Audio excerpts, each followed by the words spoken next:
নমস্কাৰ সকলোকে।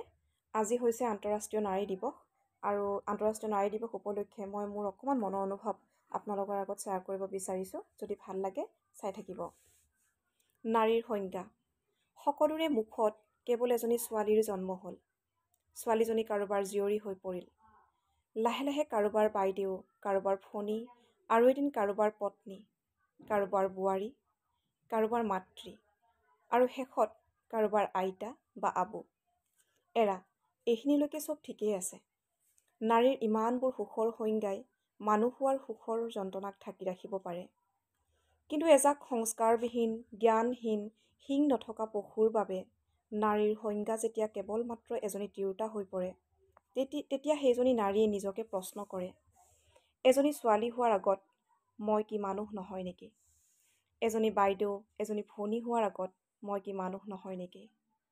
কাৰোবাৰ পত্নী, কাৰোবাৰ বোৱাৰী হোৱাৰ আগত মই কি মানুহ নহয় নেকি?